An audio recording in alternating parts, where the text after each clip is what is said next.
Welcome back. This is John Locke for Lockdown SEO, and today I want to talk about word count. How much does it really matter when it comes to SEO? Now, there are two schools of thoughts when it comes to this, and let's talk about it.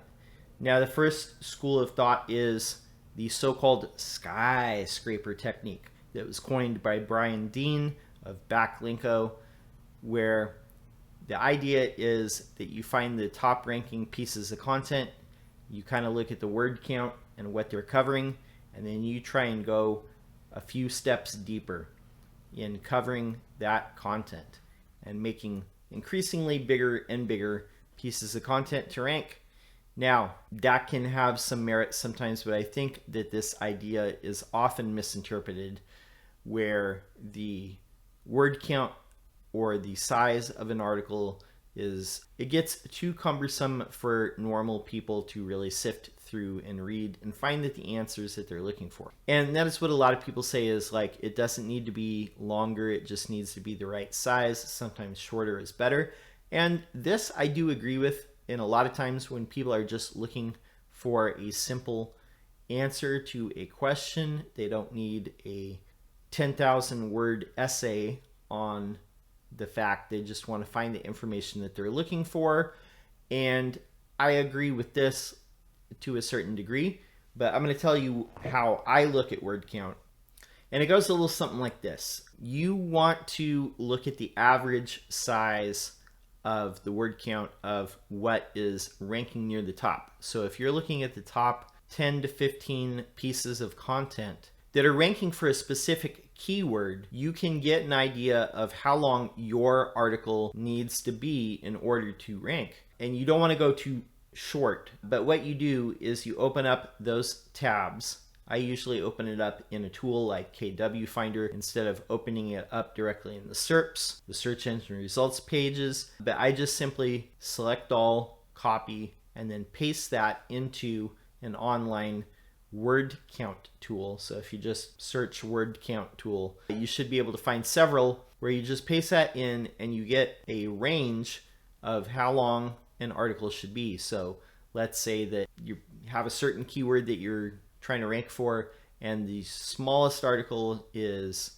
563 words, and maybe the longest is 2,500 words, but the majority of the articles out there are between 1,500 and 1,800 words, then that is going to be your sweet spot of where your article needs to come in.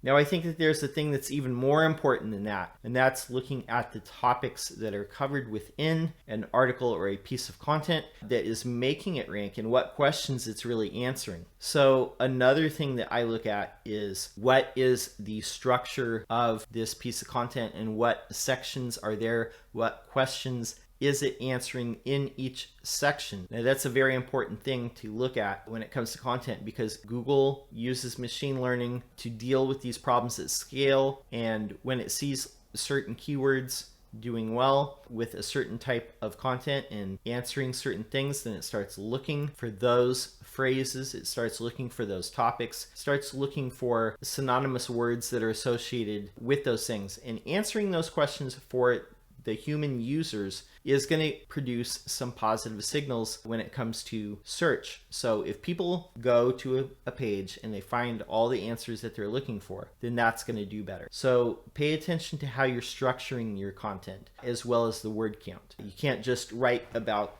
anything at all. It has to be specific things that are included in there. One more piece of advice that I would give you when it comes to this, creating a piece of content that is likely to rank. When you're answering certain questions early in the content, you want to phrase your sentences in a way to where if there's a simple question like what is SEO, put just a 1 or 2 sentence answer after that. And those snippets might be taken by Google. And if you are fortunate enough to rank on page 1 for your keyword, it can take those snippets and then just take them and put them at the top of the search results. And sometimes that'll happen and you might get some extra traffic from that, from it being placed at the top as the snippet. So this is always really good when it comes to visibility in search. And it just shows that Google trusts your site and it trusts your content. And the more of those that you can get, the better it's going to be